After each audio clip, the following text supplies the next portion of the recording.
Top news for today, November 23, 2020. A total of 140 billion pesos has been disbursed to various government agencies in the fight against COVID-19. Motorcycle pilot run tests resumes today. A lone bettor from Eastern Samar wins the 20 million peso Lotto jackpot. And Ilocos Sur and Siargao are all set to welcome tourists.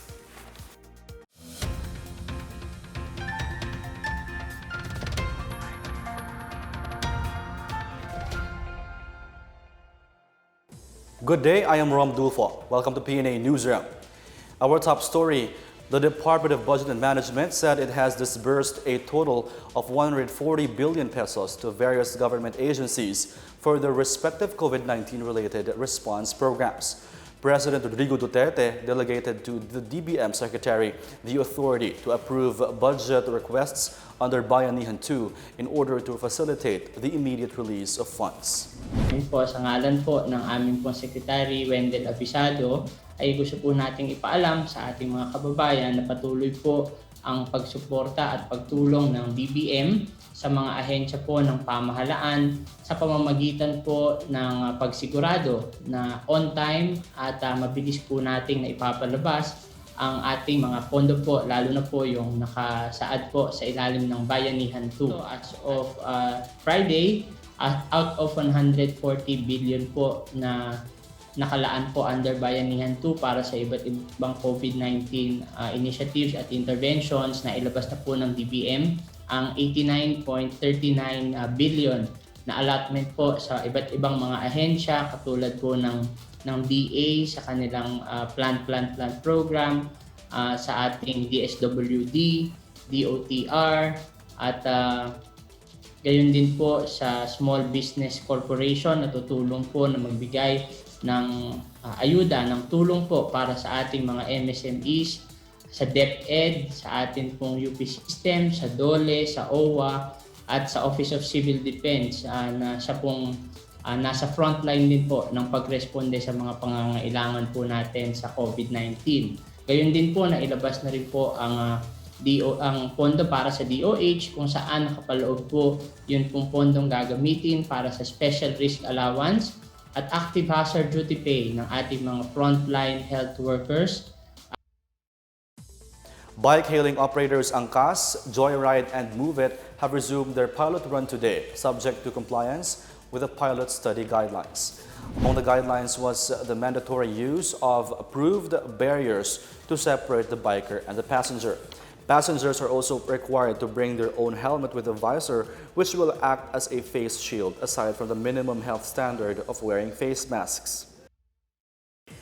Transportation Secretary Arthur Tugade ordered all the heads of agencies and other DOTR officials to submit their individual statement of assets, liabilities, and net worth or SALN in line with the DOTR's cooperation in the anti-graft probe. The order includes officials, chief of staff, secretaries, executive assistants, and those involved in project management and procurement.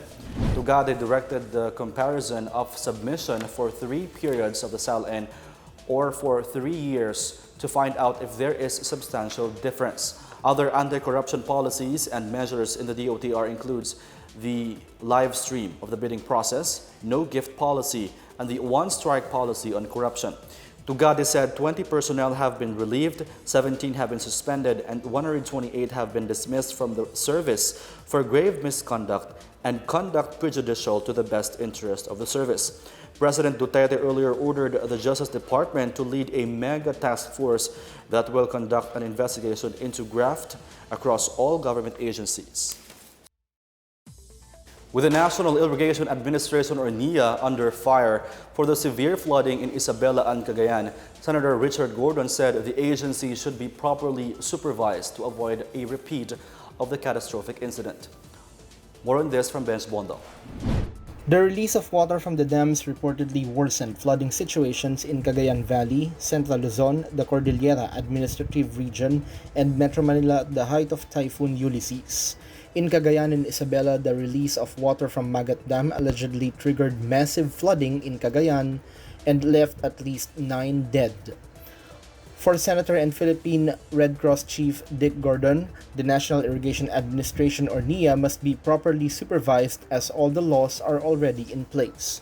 He said NIA should practice the 4 Ps or predict, plan, prepare, and practice, just like what they do in the Philippine Red Cross to mitigate the effect of disasters.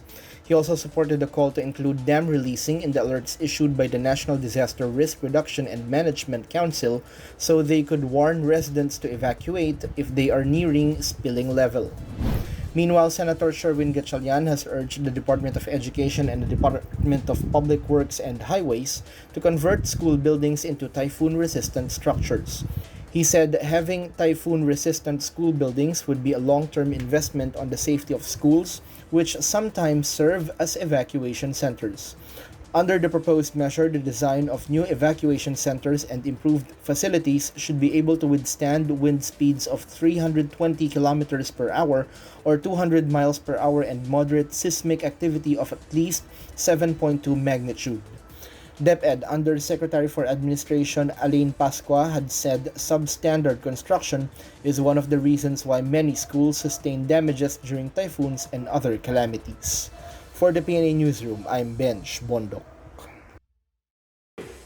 The National Disaster Risk Reduction and Management Council, or NDRRMC, said total cost of assistance for families affected by the onslaught of Typhoon Ulysses has reached more than 125 million pesos. The Department of Social Welfare and Development has spent 77.9 million pesos. The local government units shelled out 44.1 million pesos. Aid from private partners in the Ilocos region, Cagayan Valley, Central Luzon, Calabarzon, Bicol, CAR, and National Capital Region reached 2.8 million pesos, while non-governmental organizations and other government organizations disbursed 728,492 pesos worth of assistance.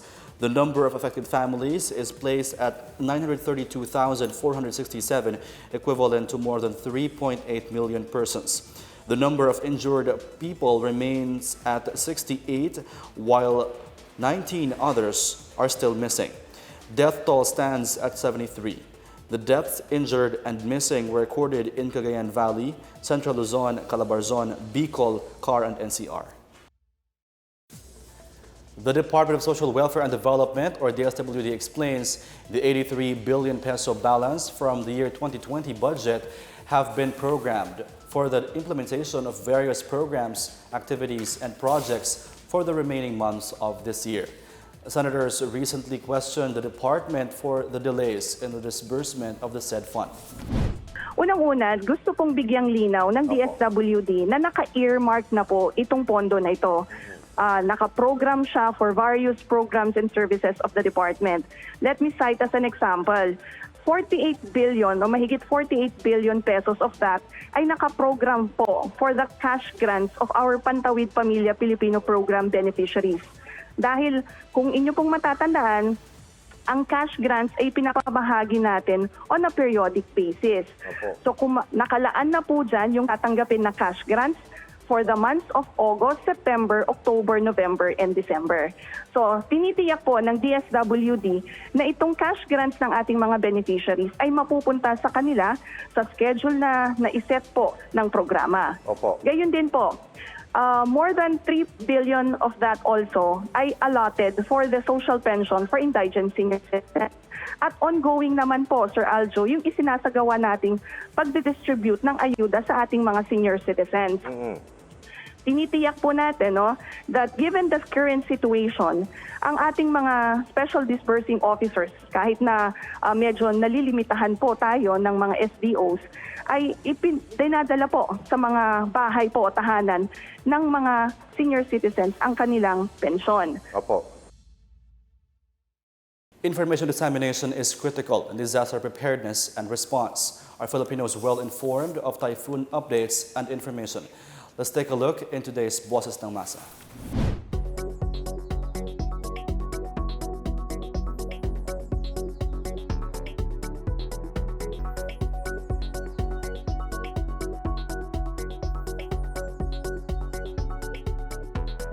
Kung bakit kasing sapat yun, siguro may naano sa mga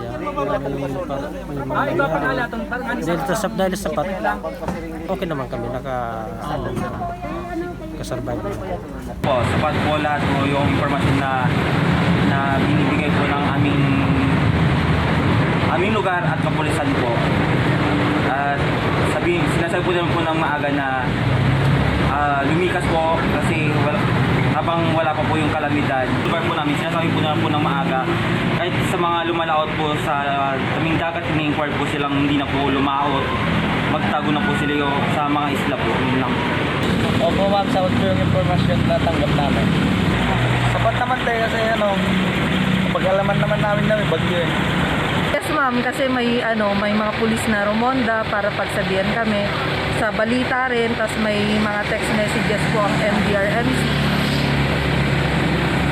Po ang impormasyon na itawag ang CDRMO, mga tulungan daw pa bago mag-abot ang kalamidad. Nag-abiso na po sa tao na may warning na po na minaabot. Tapos pag nag-number to, may ititext po naglaray niya ang alugay kani. Nagpupuna po kami pag-evacuar ng mga tao. Open po ang eskwelahan diyan sa barangay na gabos na mga nasa danger zone na area, mga landslide area. Ito po ang iinot na i-evacuar po namin. Yung informasyon pong nakakarating sa amin, pagdating po sa, nagpapadala naman po sila sa cellphone ng mga advisory.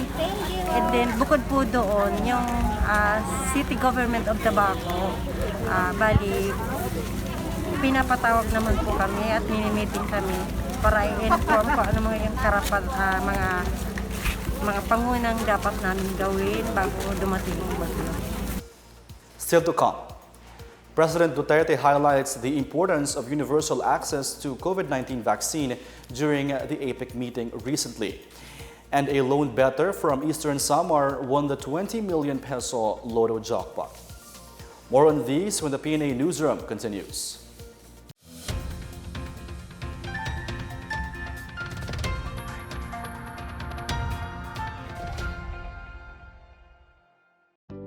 Alamin kung paano ang tamang pagsusuot ng surgical mask. Una, hawakan ang mask sa strap at siguruhing natatakpan nito ang inyong bibig at ilong. Tandaan, ang may kulay na bahagi ng mask ang dapat nasa labas. Ito lamang ang tamang paraan ng pagsuot nito. Ihulma ang nose piece o maliit na metallic strip ayon sa hugis ng inyong ilong. Iwasan ang paghawak sa inyong ilong at bibig. Kung marumi na ang mask, hubarin ito gamit ang strap at itapon ito sa isang basurahan. Siguruhin ang maayos na paghuhugas ng kamay gamit ang sabon at tubig. Ang surgical mask ay dapat gamitin ng mga pasyenteng may sakit sa baga o mga taong mayroong ubo, sipon at lagnat, mga nag-aalaga sa mga may sakit, at mga healthcare at frontline workers. Maaari ring magsuot nito kung kayo ay pupunta sa matataong lugar. Basta't sama-sama at laging handa, kaya natin to! Isang paalala mula sa DOH, PCOO, KBP, at ng himpilang ito.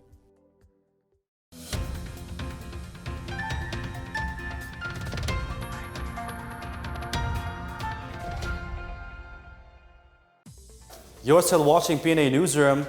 President Duterte's intervention speech at the 2020 Apec Economic Leaders Meeting stressed the importance of universal access to COVID-19 vaccine. He underscored the need to strengthen partnerships and make the vaccines a global public good, noting that comprehensive recovery means ensuring that no one is left behind. The President also noted that information is key to effective response and mitigation efforts. He called for free, open, and fair trade among the 20 other APEC leaders. The APEC meet, held virtually this year, brings together 21 economies accounting for approximately 60% of the global gross domestic product and about 47% of the world trade.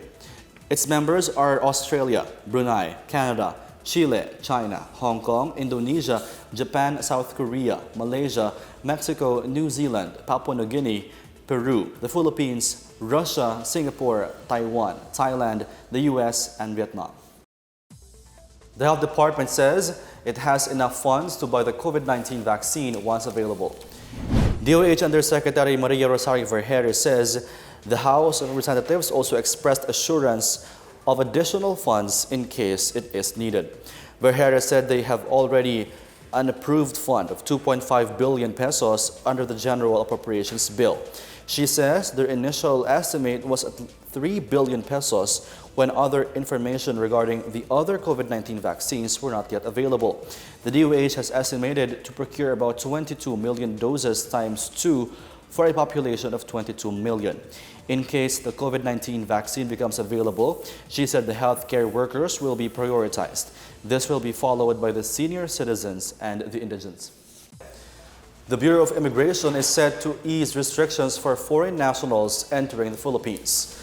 The Interagency Task Force for the Management of Emerging Infectious Diseases recently expanded the coverage of foreign nationals allowed to enter the country amid the COVID-19 pandemic.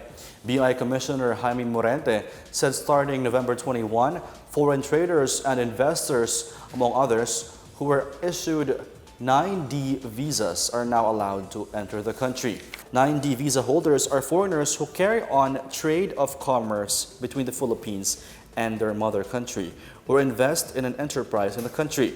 Likewise entitled to the same visa are the foreigner's spouse and minor children, as well as their employees. Also included are aliens with visas issued by economic zones of the Authority of the Freeport Area of Bataan, Cagayan Economic Zone Authority, and Clark Development Corporation.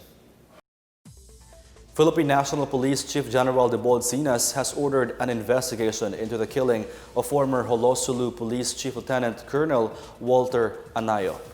PNP spokesperson Eldebrandi Usana said that the incident is now being handled by the concerned police regional office. He said the PNP has yet to ascertain the motive behind the crime. Police are already hot on the trail of the suspects. Anayo was shot dead Saturday afternoon. The Sultan Mastura police said Anayo had alighted from his vehicle along Narciso Ramos Highway in Barangay Macabiso when unidentified suspects on board a sports utility vehicle gunned him down and fled towards Parang Town. Anayo was relieved from his post following the alleged misencounter between his men and 4 Army intelligence officers on June 29. He was reassigned at the Police Regional Office, Bangsamoro Autonomous Region in Muslim Mindanao in Parang, Maguindanao, following the incident. A lone bettor from Giwan, Eastern Samar wins the jackpot on Saturday night's 642 Lotto game. The Philippine Charity Sweepstakes Office on Sunday said the winner bagged the 20.4 million peso jackpot prize with the winning combination 13, 42, 03, 31, 02, 22. Some 25 bettors who guessed 5 correct numbers won second prize and will receive 25,000 pesos each. The 642 regular Lotto is drawn every Tuesday, Thursday, and Saturday. The PCSO urged the public to patronize its games to generate more funds, which will be used to assist more Filipinos. Local airline companies are set to tighten their health protocols against COVID-19 in anticipation of an increase in passengers. This after the Interagency Task Force withdrew the installation of reserved isolation areas for passengers who fall sick during domestic flights. Philippine Airlines spokesperson Shelo Villaluna said health and safety protocols are in place throughout flights, such as the installation of high-efficiency particulate air filters. She said the flag carrier ensures all passengers pass their health test requirements. AirAsia Philippines spokesperson Steve Dailisan meanwhile said they implement a multi-layered approach from check-in to arrival, including physical distancing inside planes. The airline companies are hopeful the IATF decision will restore the public's confidence to travel.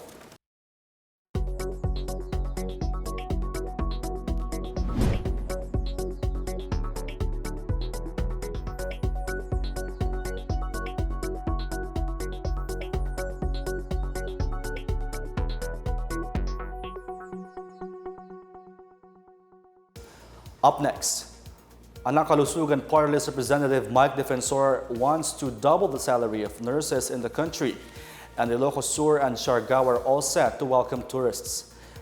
The PNA Newsroom returns after these reminders.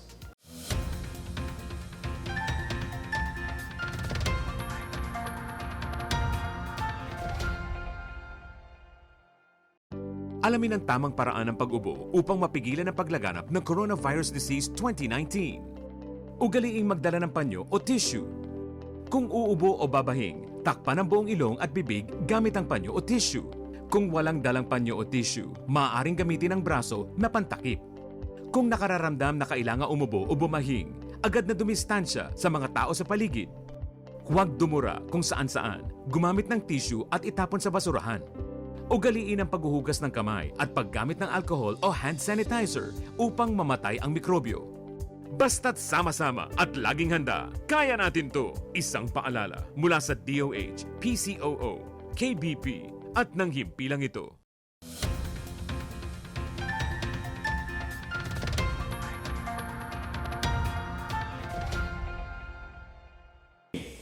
A lawmaker has proposed doubling the salary of Filipino nurses to entice them to stay in the Philippines to work after the COVID-19 pandemic.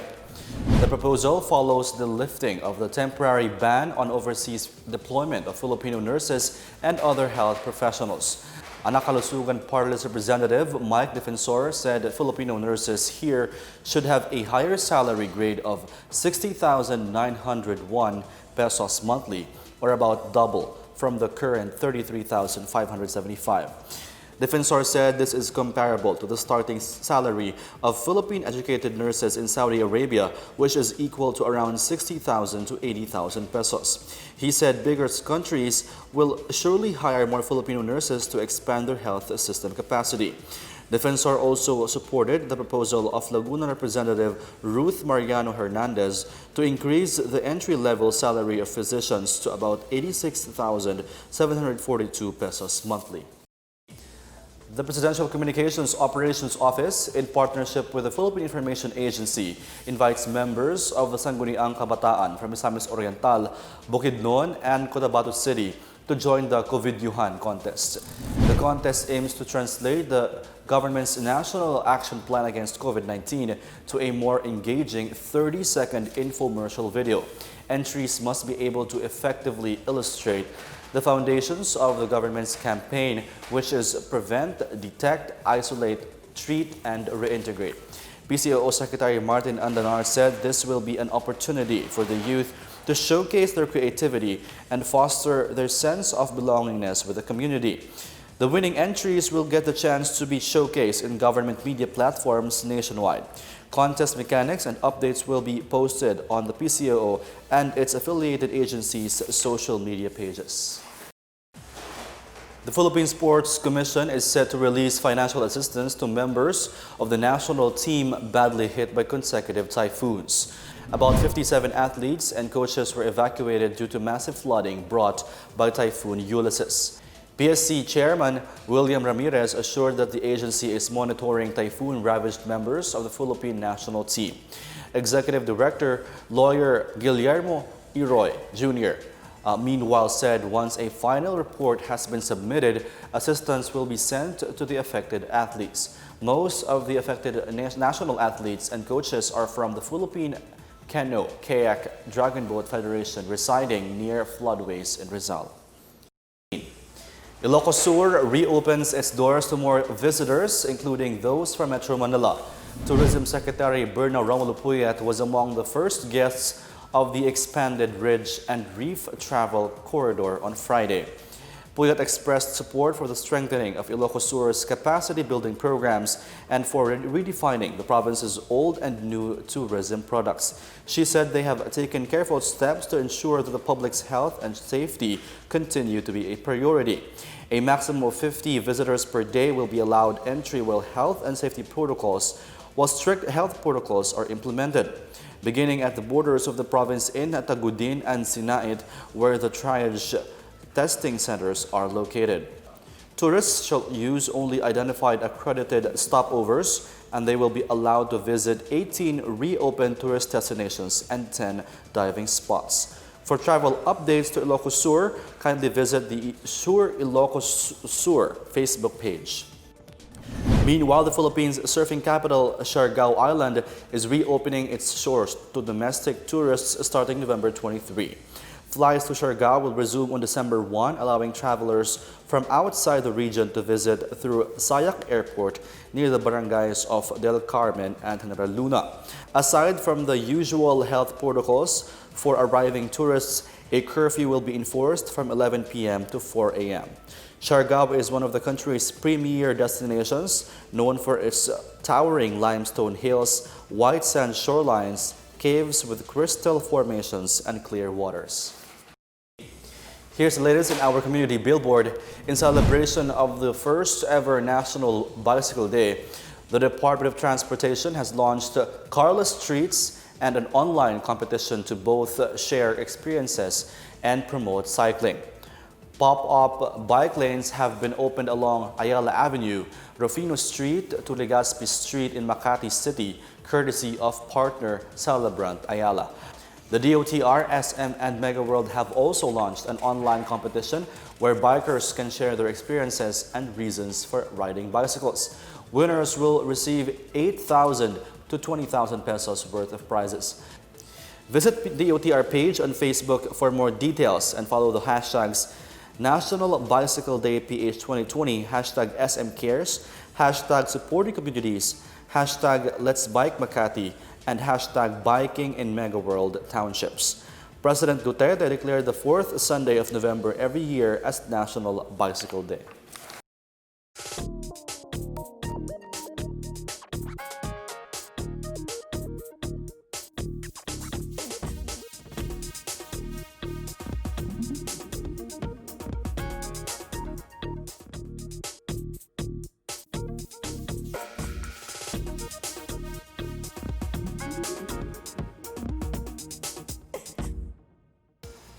Take one more look at today's biggest stories. A total of 140 billion pesos has been disbursed to various government agencies in the fight against COVID-19. Motorcycle pilot run tests resumes today. A lone bettor from Eastern Samar wins the 20 million peso Lotto jackpot. And Ilocos Sur and Siargao are all set to welcome tourists. Thank you for watching another episode of the PNA Newsroom. To check more news content, check our webpage or head on to the Philippine News Agency's Facebook and Twitter accounts. For more stories about the government and how it serves Filipinos, look for these hashtags in all our social media platforms and websites. We are shown on the pages of the PCOO and its attached agencies. Also watch us on television on PTV4 and IBC 13. And that's your daily dose of the biggest stories that you need to know from PNA Newsroom. I am Rom Dulfo. Good day and stay safe.